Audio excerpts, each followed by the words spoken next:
Hey, salut la team Quad 9, bienvenue sur ce contenu vidéalistique et aujourd'hui je vais vous présenter mon deck Energumen, voilà, c'est comme ça qu'il s'appelle, deck de type O, pardon, basé sur un Pokémon Esquad GX. Comme vous pouvez le voir, le nombre total de victoires c'est 21 sur 30 parties et là je vais juste le tester, voilà, parce que j'ai pas une connexion actuellement. Et je vais juste vous définir en fait la stratégie que j'emploie avec ce deck. Et ensuite je vais vous présenter à peu près toutes les cartes, mais d'abord en partie. Donc là, bon, vous voyez, vous pensez que je suis en très mauvaise posture avec un Cocobaf, seulement j'ai une faible ball, qu'en vrai ça passe. Le problème c'est que c'est mon premier tour, donc bon, voilà.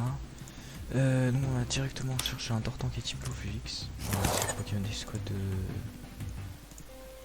qui est en vrai le Pokémon central du deck. Alors bon, là je joue contre bien entendu un ordi pas fifou. Généralement c'est des ordis aléatoires mais ils ont pas de cartes. Tac tac tac, que de l'énergie, bon c'est bon. Basé sur la chance quand c'est du coup bon bah enfin vraiment. Là ça y va. C'est déjà ça. J'aime bien ce genre de deck. En vrai où c'est de la chance vraiment avec que du pile du face. Mais il faut savoir que quand on n'a pas de chance, voilà, c'est le problème. Et tant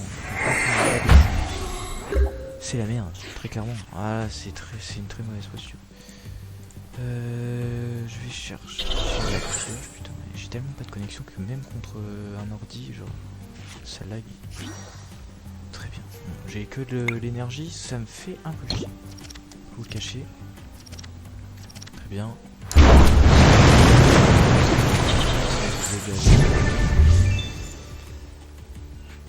S'il te plaît. C'est embêtant. Parce que là du coup j'ai aucune stratégie en fait, hein. Vraiment c'est basé sur l'énergie. La stratégie c'est que c'est moins important que les types GX. Ah c'est que maintenant que tu me mets ça.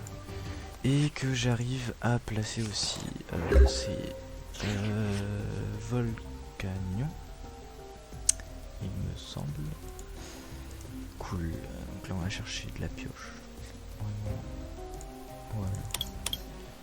Tac, donc j'ai mis 2, 3, 4 full art en dresseur parce que c'est juste pour le style normalement. Ensuite donc on continue, là j'ai tout préparé, ce qui est cool. On continue sur de la chance, on était bien parti. Voilà, ça commence. Déjà. Mais ce qui est bien avec Cocobaf, c'est justement, hop là, ça fait trop plaisir. Et là, donc on part comme ça, s'il te plaît, merci. Hop, let's go. Donc là du coup, un Tortank et type loup, faut toujours l'avoir en actif. Et là le but ça va vraiment de faire chier un maximum l'adversaire. C'est-à-dire que bec à glaçon je trouve ça plutôt pété en vrai. Niveau des attaques, mais à peu près comme tous les Pokémon de type Pokémon V. Mais là le talent, du coup propulsion GSR, une seule fois pendant votre tour, vous pouvez défausser une carte énergie haut de votre main. Dans ce cas votre adversaire échange son Pokémon actif avec l'un de ses Pokémon de banc. Donc ça c'est vraiment pour faire chier as fuck le mec en face, même si on peut baser sa stratégie du coup avec mon talent, mais bon, quand c'est du one shot, là ici avec 150, c'est un peu relou. Et je dois dire que j'ai fait rager beaucoup, mais alors beaucoup de personnes, parce que vraiment son attaque là c'est trop pété, faiseur de vagues, vraiment. C'est... Donc même si ça soigne pas, c'est pété. Mais ça soigne 50 dégâts par énergie. On peut soigner jusqu'à 150 dégâts sur un Pokémon. Et on prépare vraiment, on a une avance de fou. Et c'est pour ça que c'est un Pokémon pété, je veux dire. Je dois bien vous le dire, c'est un Pokémon Esquad que je trouve plutôt pété. Donc là on continue sur la chiantitude.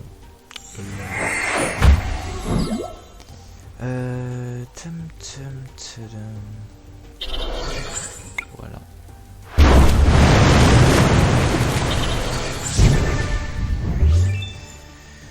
entendu, je sais pas si vous avez vu, mais j'ai un Lézargus VMAX, donc j'utilise Lézargus et Lézargus VMAX, ça c'est juste genre des Pokémon comme ça, type assez pété.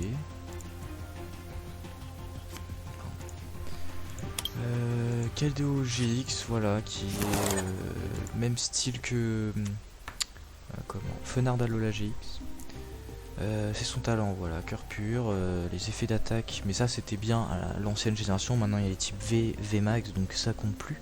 Mais les Pokémon GX et X peuvent pas infliger de dégâts. Ni les effets d'attaque, c'est-à-dire que tout ce qui est autour des... tout ce qui est autour des talents et des effets apportés sur le Pokémon, ça marche pas. Comme la confusion, tout ça.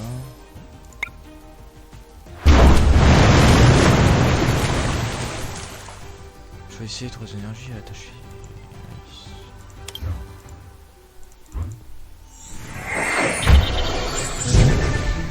Dans mon deck, je dois avouer que je suis pas genre stratégie tortant petit plouf, c'est-à-dire que j'en ai 4. Non, j'en ai mis 2 seulement. Parce que ça va, faut pas non plus abuser. Nice.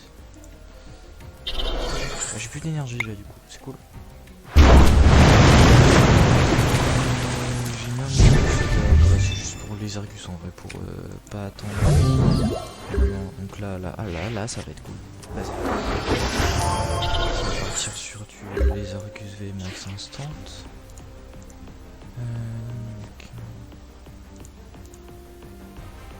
Non, j'ai prépa comme ça.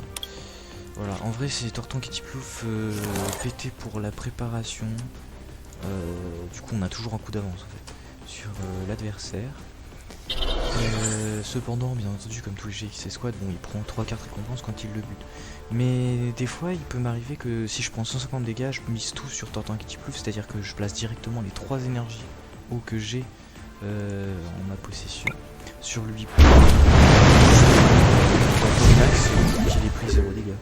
Donc c'est ça qui est vrai, c'est-à-dire que si tu passes pas sur du one shot et que t'as Tortan Kitty Plouf en main, enfin en poste actif,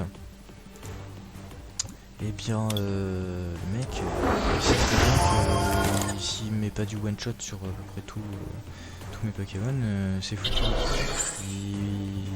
Enfin ça, je vais soigner vraiment tout le temps. Bon, bien sûr quand j'ai des énergies. C'est pourquoi vraiment la stratégie c'est basée autour de ça. C'est-à-dire qu'on mise tout sur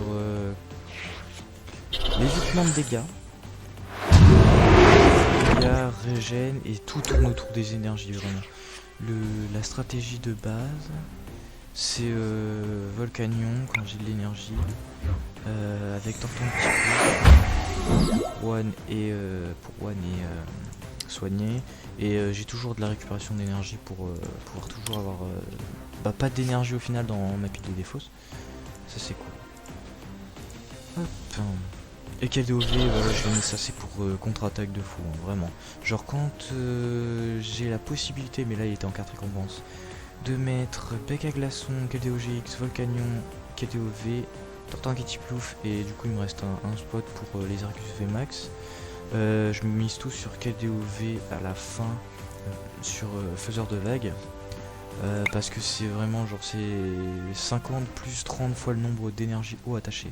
C'est à dire que plus il y a d'énergie eau, mieux c'est. Et là je n'ai plus de connexion. Putain. Et voilà. Mais j'adore. Bon, c'est pas très grave parce que de toute façon je l'avais one shot. Mais ça me fait un peu chier quand même que ça comme ça. Du coup c'est pour ça que je voulais pas le faire en combat en ligne, c'est-à-dire versus de base. Maintenant passons donc à... Enfin je vais vous montrer du coup toutes les cartes qu'il y a dans le deck. Si ça veut bien charger bien entendu. Wow, c'est... Ah là, grand-mère, elle pédale pas assez vite, hein.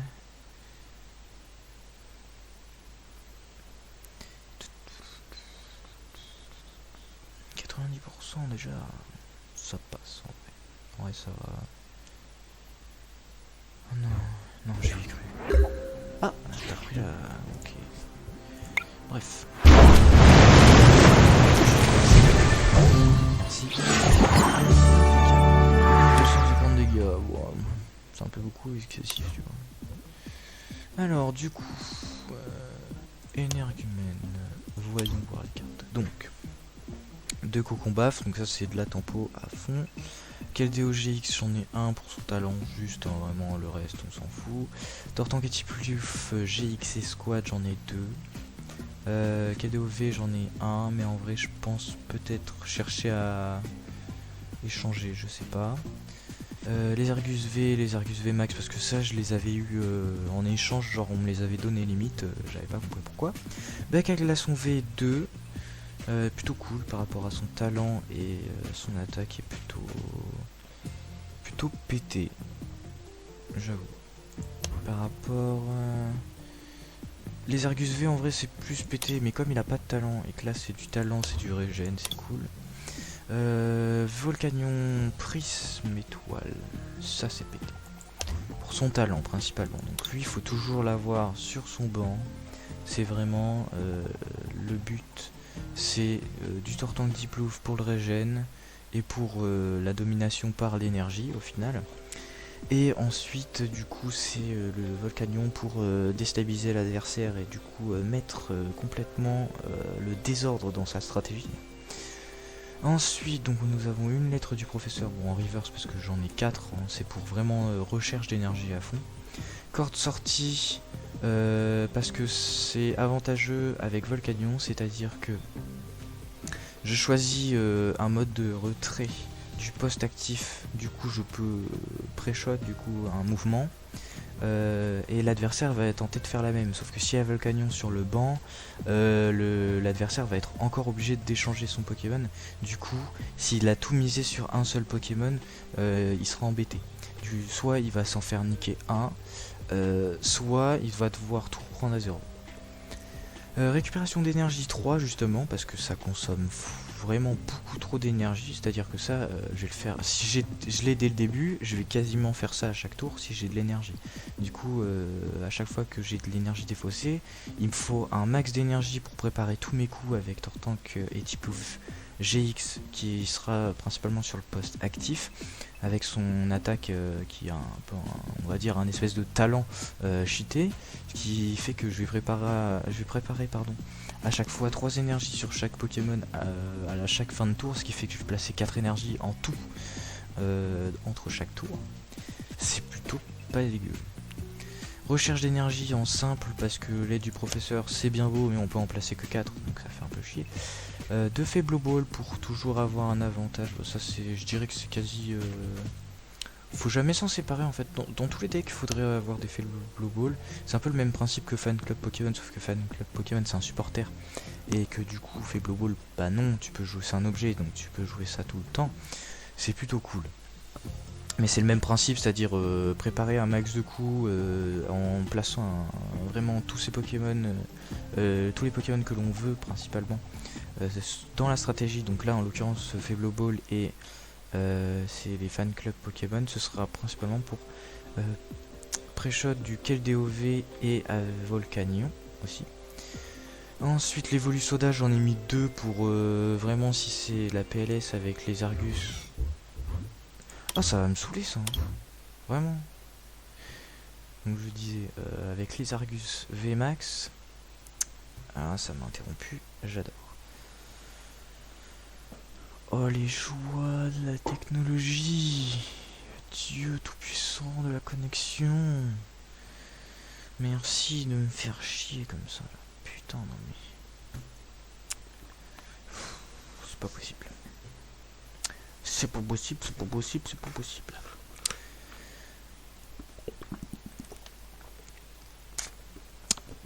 Donc en gros, Evolusoda, voilà, c'est pour, c'est uniquement pour les Argus VMAX parce qu'il n'y a que celui-là que j'ai en mode évolution. Parce qu'un VMAX c'est une évolution d'un V. Hein. Et du coup c'est pour garder un petit avantage, même si en vrai des fois il m'arrive de pas m'en servir des Evolusoda. Parce que soit je l'ai déjà, soit je peux pas l'utiliser. Soit dans un sens. J'ai déjà en fait les Argus VMAX dans ma main et les Argus V sur le banc ou en poste actif. Et en soi j'ai pas besoin d'utiliser l'Evolusoda, ça sert plus à rien. Soit j'ai l'Evolusoda mais j'ai pas dans mon deck les Argus VMAX du coup. Bref, reprenons. Et alors, du coup, j'étais rendu là. Et du coup, dans le même esprit que Fan Club Pokémon, la colline Clapotis, bon là c'est un avantage en stade. C'est-à-dire qu'à chaque tour, on peut chercher un Pokémon de type eau de base. Et comme c'est principalement un big basique, sauf le VMAX, c'est-à-dire que c'est que des Pokémon de base, ça va être simple et fluide d'utiliser ce genre de deck. C'est-à-dire que dans la recherche, tout ce qui est Fan Club Pokémon, Faible Ball, c'est vraiment la meilleure technique à apporter. Et les Pokémon de base, eh ben, il va pas falloir attendre qu'on chope les Pokémon de base au final pour les évoluer, tu vois. Par rapport au deck où c'est genre niveau 2, niveau 1 aussi en évolution. Où là va falloir tout miser sur des chronoballs qui se misent principalement à la chance. C'est-à-dire en principe c'est lancer une pièce, si c'est face, chercher un Pokémon évolutif, et c'est 2 pièces. Donc pour chaque côté face, on cherche un Pokémon évolutif. C'est bien, sauf quand on fait que des piles, et c'est cool uniquement si on fait des côtés piles, je veux dire. Parce que si on fait... Enfin non, si on fait que des côtés face. Parce que si on fait que des côtés piles, on n'a pas de Pokémon évolutif. Et le problème, c'est que si on a que des Pokémon évolutifs dans sa main, et qu'on n'a pas les Pokémon de base, on ne peut pas les jouer. Et du coup, la stratégie tombe à l'eau. C'est pour ça qu'il faut toujours au moins avoir 2 Fan Club Pokémon, je dirais. Et si on joue sur des évolutions, à la place de Faible Ball, on met genre 4 Chrono Ball, un truc comme ça. Ensuite, sur le soin tout de même, parce qu'il faut éviter de se faire niquer ces Pokémon, bien entendu. Les dames du centre Pokémon, j'en ai que 3 en tout, donc j'en ai mis 3, voilà, c'est le max que je peux mettre. 3 profs forts pour augmenter les dégâts et miser sur de la pioche, 2 Tilly, enfin 3 Tilly dont un Full Art parce que je l'aime bien, pour pareil, favoriser la pioche. Pierre, donc ça c'est pas mal pour aller chercher de l'énergie et... Disons que si on a ça en milieu de game, on peut aller chercher, si on est dans le mal, un fan club Pokémon, soit une dame du centre Pokémon, soit Professor, soit du Tilly pour piocher encore plus de cartes au tour suivant. Donc c'est plutôt pas mal au niveau du changement de stratégie en cours de jeu. Ensuite on va finir donc les dresseurs, c'est-à-dire là j'ai 2 relais optimistes pour éviter de perdre les énergies lorsque le Pokémon actif ou le Pokémon en fait auquel cette carte est attachée mis KO. Donc c'est pour éviter d'aller chercher plus d'énergie dans la pile de défausse, vu que déjà je vais en consommer pas mal avec Volcanion. C'est ça qu'il faut se dire, c'est que je mise tout au final sur la perturbation de la stratégie adverse, mais ça me fait consommer de l'énergie, donc c'est un peu un problème quoi.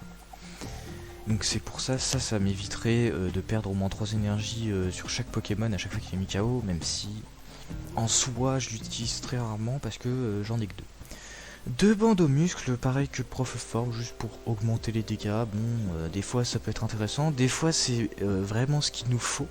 Quand les dégâts, soit il a une résistance en face, soit on n'arrive pas sur du one shot et en face c'est que du soin, mais vraiment genre type cancer.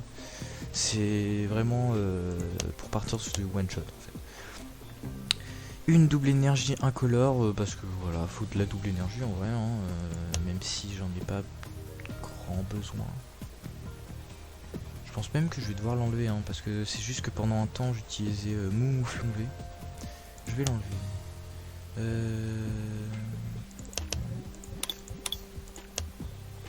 Non. Je vais modifier le deck. Voilà. Je vais l'enlever, j'ai rajouté énergie de base en fait.